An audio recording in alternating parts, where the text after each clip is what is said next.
Allir þættir samstæðuverinnar eru á YouTube.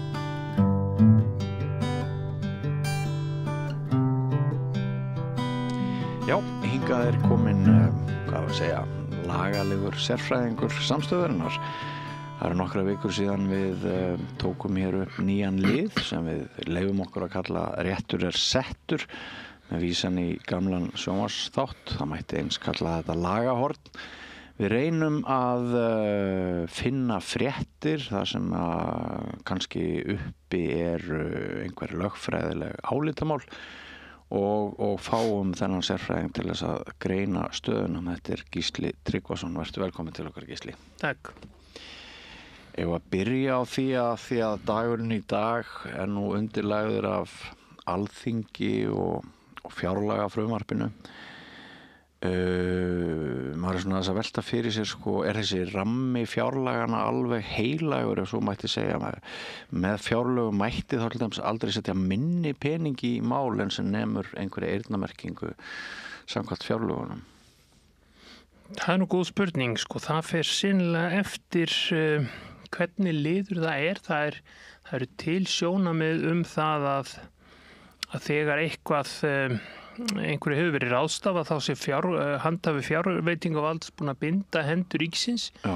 Þannig að menn kunna eiga lögvarða kröfu en ég held að það sé nú undantekning. Ég held að yfirleitt sé svokölluð fjárlög meira eins og fjárhagsáætlun. Þó þau séu köllulög þá hef ég nú verið einn af þeim sem tel það ekkert vera lög í almennum skilningi.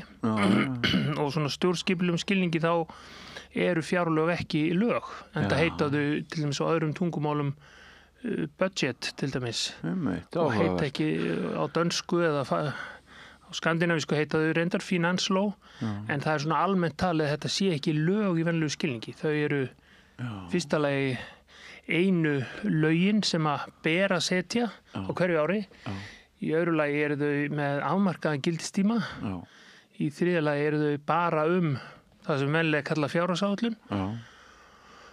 Og það eru ýmsar heimildir, ýmis ákvæði í stjórnarskránni þetta fyrirbæri, en til dæmis það má ekki nota lög sem refsiheimild og sennilega má það ekki sem sjálfstæða skattlagningarheimild eða það svona ýmislegt sem allavega sérstæða fjárlaga. Og hefur verið umræða það í lagaheiminum, svona inni í júridísku veröld, já, það eru til að þetta nafn sé kannski ekki lýsandi Já, það allavega, það vill svo til að þegar ég var ungur laganemi þá hjálpaði ég prófessor í stjórnskipunarrétti við að skrifa nýja bók stjórnskipunarrétt eða uppfæra, Gunnar G. Schram, og ég tók nú bara að mér að skrifa alveg nýjan kafla fjárlög og ég man að hann byrjaði á því að segja að fjárlög ekki lög. En hann breyti því reyndar og sagði fjárlög ekki venjuleg lög, þannig það svolítið undir. En hvað það? Þá eru þau mjög sérstök lög ef þau eru lög. Já, einmitt. Áhugavert. Nú það eru nýafstaðnar kosningar í Noregi. Ef við höldum okkur í pólitíkina, stjórnskipun, og stjórnarskrá, þá þeir eru ekki með alveg sama system hvað varðar þingsköp og við þingrófsmálin eru með öðrum hætti þar en hér. Já, stjórnarskráin þeirra sérstök með við til dæmis Ísland og Danmörk og Bretland. Að í hinum ríkjónum hægt að rjúfa þing, stytta kjörtímabilið, en í Noregi það hreinlega bannað. Og það af því að þeir voru hræddir við misbeitingu konungsvalds eða seinni tíð bara handhafa framkvæmdarvalds. Og þess vegna eru kosningar í Noregi alltaf annan mánudag í september á 4 ára fresti. Ekkert sem getur raskað því? Nei, og það vill svo til að ég man fyrir 24 árum fyrir 6 kjörtímabilum, þá var ég kvöldið fyrir 11. september 2001 að hlusta á fréttir á netinu, það var komið net þá norsku kosningarna, þannig að maður man þetta alltaf að þetta á þessum tíma. Eins og í sveitarstjórnum hér á landi, það ekkert að rjúfa sveitarstjórn og stytta kjörtímabili, en menn eru verða ósammála og allt klofnar, þá þurfa menn bara að finna nýjan samstarfsaðila. Og það þurfa Norðmenn að gera, þannig að þetta eykur ábyrgð stjórnmálaflokkana og stjórnmálafóringjana. en minnkar auðvitað svigrúm, það þá ekki að höfða til kjósendur og segja, nú hérna að deila þetta eða nýjar forsendur geta kjósendur vinsalast skorið úr þessari deilu eins og hægt í öðrum ríkjum en það full ástæða til þess að hafa líka í huga að ástæða þess að norðmenn bönnuðu þetta ekki alveg út í korti en þess að lengi vel til dæmis fannst mér Bretar misbeita þessum rétti þang til að hann var takmarkaður þá bara boðaði forsætisráðherra hverju sinni til þingkostinga þegar honum hendaði pólitískt, ekkit endilega þegar landinu hendaði hvað þá hinum flokknum. Danir eru líka dálítið grófir í þessu ennþá, boða kannski til kostinga með 3 vikna fyrirvara þegar forsætisráðherranum hendar og hér í fyrra þá gerðist það að fráfarandi forsætisráðherra sem var búin að missa þingmeiri hluta og glutra niður stjórnarsamstarfi, hann boðaði til kostinga því að hendaði honum. Og það vildi svo til að henda ýmsum fleirum en það hendaði kannski ekki einhverjum sem ætlaði að stofna nýja flokk þannig að þetta ekki lýðræðislegt að gera þetta svona. Þess vegna var sko nýja stjórnarskráin eða það sem við lögðum til í stjórnlagaráði fyrir bráðum 14 árum síðan það var að það væri alþingi sem ákveði hvenær skyldi rjúfa þing ekki forsætisráðherra eða forsetinn formlega. Svo umræða það núna að Kristrún Frostadóttir var spurð út í kjarnorku ákvæðið á blaðamannafundi í morgun þetta ákvæði sem að heimilar forseta Alþingis að láta umræðu ekki sökkva í málþóf og vaða áfram og hún útilokar ekki að ríkisstjórnin beiti því annarskipti núna á þessu þingi sem sett í dag en hún vil kalla það lýðræðis ákvæði ekki kjarnorku ákvæði hún vil hafa jákvæðan stimpil á þessu. Já, það má kalla þetta meirihluta ákvæði sko en ég svo sem alveg sammála stjórnarandstöðunni bæði núna og oft áður að það vantar þá kannski eitthvað annað eðlilegra úrræði fyrir stjórnarandstöðu á hverjum tíma til þess að gera sig gildandi án þess að taka allt þingið í gíslingu og til dæmis má horfa til þess sem að Danir hafa að þriðjungur þingmanna geti krafist þjóðaratkvæðagreiðslu og bara því að þetta fyrir hendi þessi möguleiki þá reynir ekki á hann að því að meirihlutin þar tekur meira tillit til minnhlutans. Hér eru við bara komin skemmra í lýðræðis þroskanum held ég þannig að menn eru alltaf eiginlega á móti öllu sem ríkisstjórnin gerir í stjórnarandstöðu og allir í stjórnarmeirihlutunum eru alltaf hlindir öllu skilur, þetta svolítið svarthvít en ég reyndar ekki sammálaði að kalla þetta kjarnorku ákvæði en það af bandarískum uppruna og það miklu viðurhluta meira að gera eitthvað svipað. Já, þar verður ekki aftur snúið eins og í kjarnorku stríði hér verður alveg aftur snúið, það ekkert lögmál að þetta verði bara aftur og aftur notað. Nei. Mér dettur það líka í huga að það gamalt baráttumál margra sem hefur verið í umræðinu nánast jafn lengi og ég man eftir að hafa starfað í fjölmiðlum, það misvægi atkvæða, nú verið að tala að leggja fram frumvarp til þess að aflétta þessu misvægi. Það hefur svona Ólafur Harðarson hefur reiknað það út að hér áður fyrir þá kom það nú Framsóknarflokknum oftast best og Sjálfstæðisflokknum að vægi hvers atkvæðis út á landi væri meira heldur en hér, svo dæmis tekið. Er þetta svona út frá lagalegu og hvað maður segja, jafnræðislegu sjónarhorni, er þetta þið besta mál eða ætti að vera einhver rök fyrir því að þar sem fólkið færra þar fáið aðeins meiri rétt? Já, ég veit nú að viðkynna þar hef ég verið svolítið á öndunum með við marga lögfræðinga og marga jafnaðamenn á höfuðborgarsvæðinu því ég svona landsbyggðarmaður í hjartanu þannig að ég hef oft séð sko valdið og peningana safnast hérna og fólkið þetta hérna í borginni og mér stundum þurfa að leiðrétta það samhliða allavega og var með tillögur í því sambandi reyndar sjálfur í stjórnlagaráði en það kannski flókið mál að fara út í það en kannski gerum við það einhvern veginn. En hver hugmyndið með þennan þröskuld? Er það ekki andrið lýðræðislegt að þessi 5% þröskuldur séðan? Það nú umdeilt, sko. Hann miklu hærri sums staðar og tölvert lægri annars staðar. Hann 2% í Danmörku. Það eru rök með á móti þessu í svo mörgum. Rökin með eru að þá ekki allt og margir litlir flokkar og þá þurfum við samsteypustjórn eins og hérlendis og víðar í kringum okkur tíðkast. Þá þurfum hún ekki að vera með ómarga flokka. Þetta samt miklu lýðræðislega heldur en til dæmis í Bretland og Bandaríkjunum, það sem að einmenningskjördæmin valda því að það bara 2 flokka kerfi og það kannski nær stjórnarflokkur sko yfirburða kosningu þó að sé bara með 35-40% atkvæða og sumir allstóri flokka fá vel mjög litla eða enga fulltrúa á þing. Þannig það ekkert einfalt í þessum. Nei, einmitt. Sko, ég ætla aðeins að fara úr þessum vangaveltum yfir í mál sem sumir kalla dægurmál en náttúrulega stór pólitískt mál í raun. Það hefur verið svolítið umræðan það síðustu daga hvort Íslandi að fara að ráði Slóveníu og lýsa því yfir að Ísrael taki þátt í Eurovision, þá eigum við að fylgja fordæmi Slóvena og segja nei takk.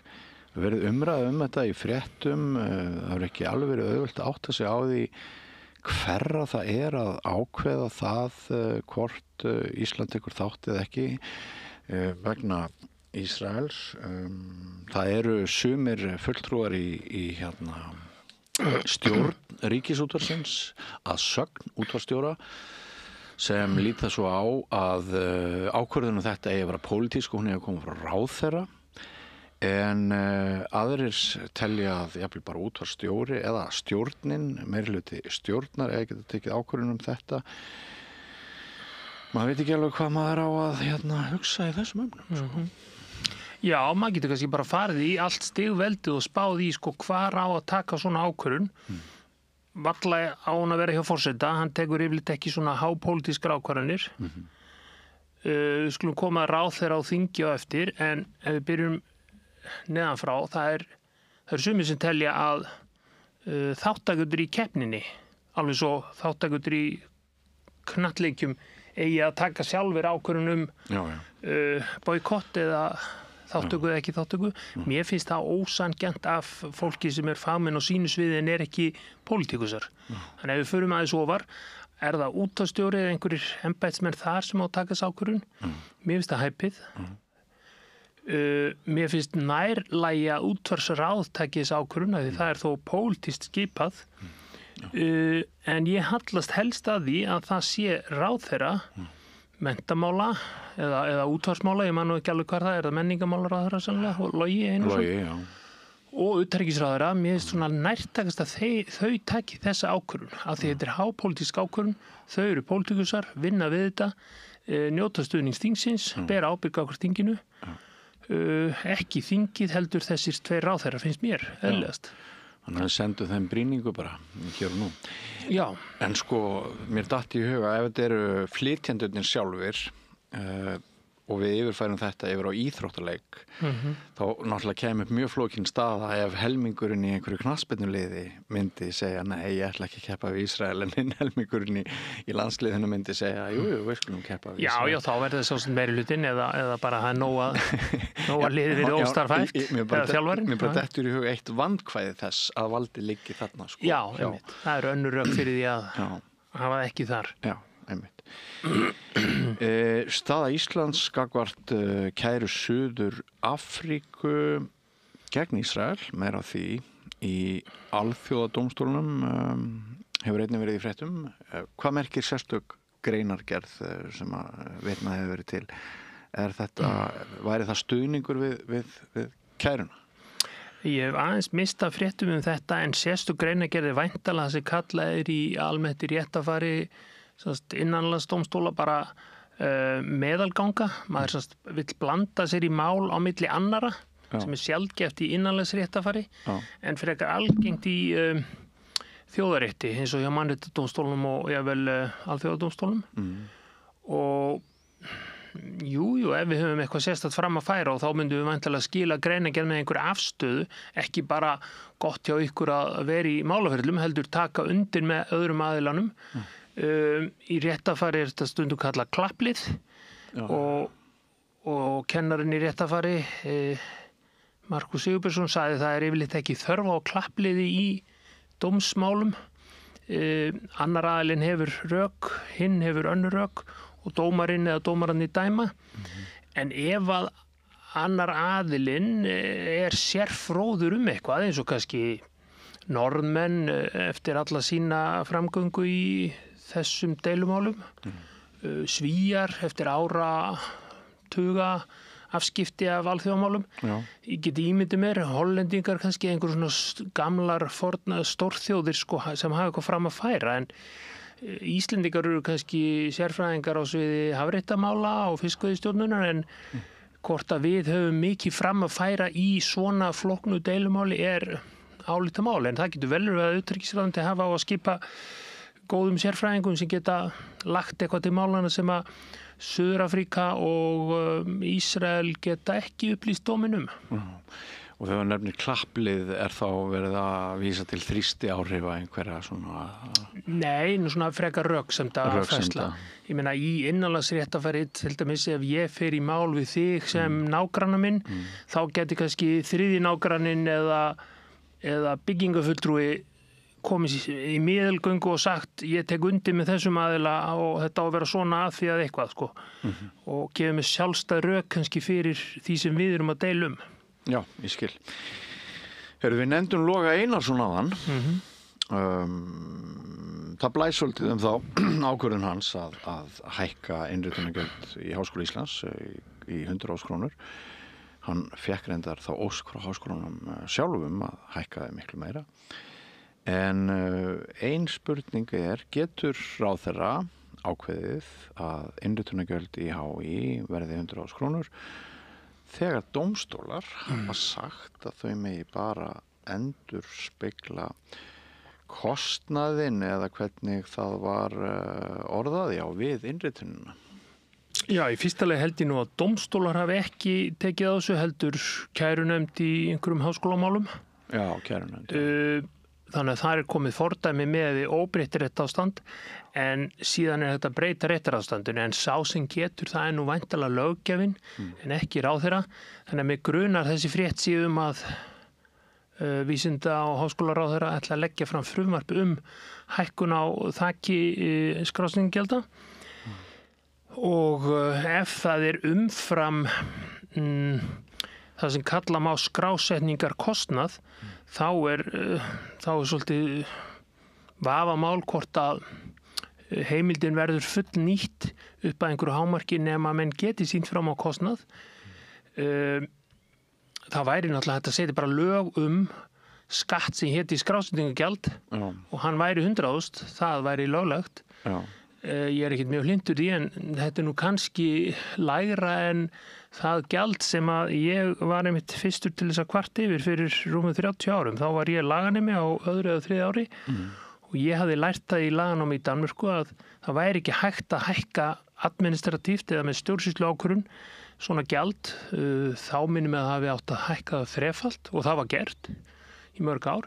En að lokum komst umboðsmaður Alþingis að þeirri niðurstöðu að þetta væri rétt hjá mér og rangt hjá háskólaráði að það mátti ekki gera þetta. Þá voru bara sett lög eiginlega skatt, skólaskatt og ég gerir nú ráð fyrir að það sé rétta leiðin svona stjórnskipulega séð ef mér vilja leggja aukinn kostnað á nemendur.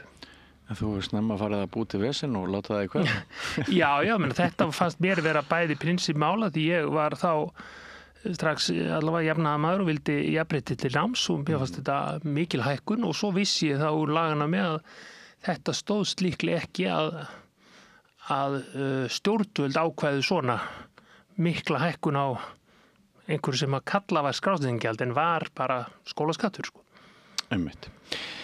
Nú við vorum hér í svona mildilegu gríni að ræða launin sem að Áslaug Arna þingmaður Sjálfstæðisflokksins hefur þegið eftir að hún fer utan og stundar nám. Þetta er eitthvað á 4 milljón króna.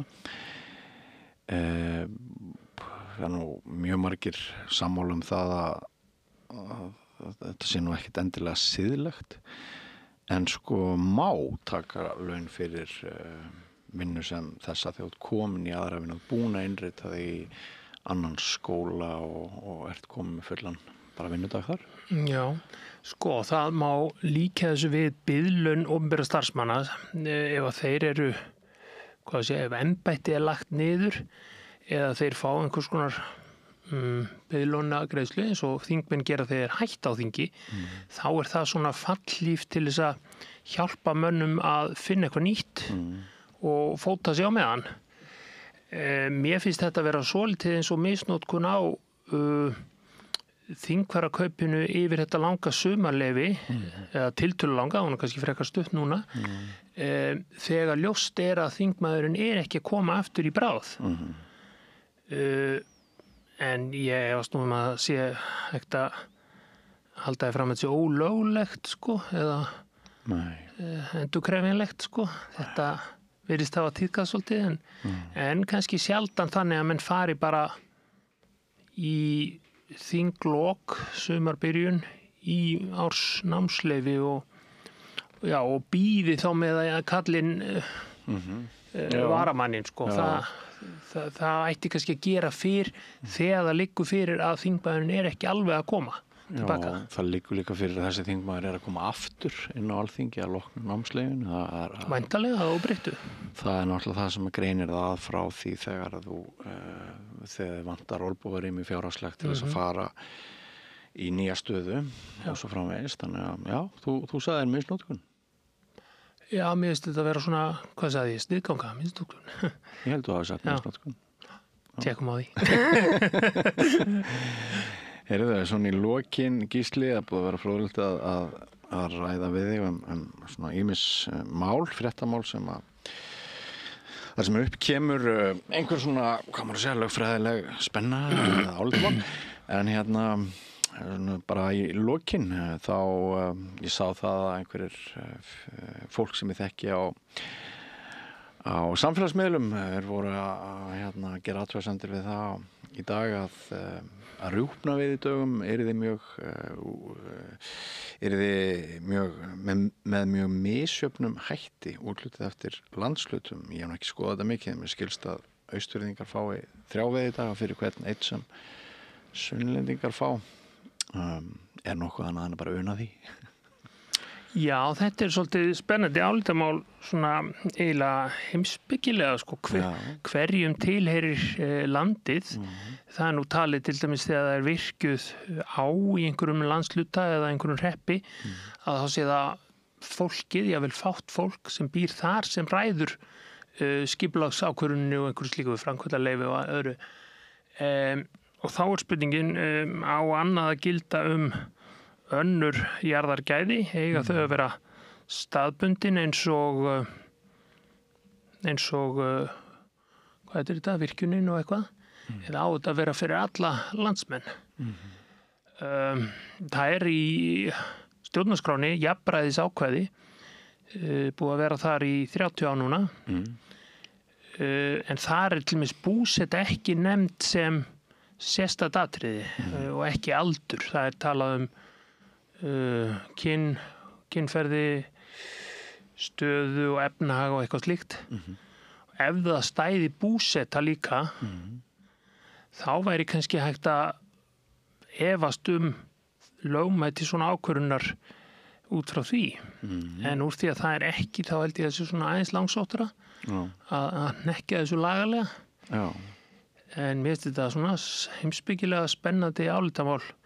Hvort landsgæðin tilheyrir okkur öllum jafnt eða meira þeim sem að búa nær.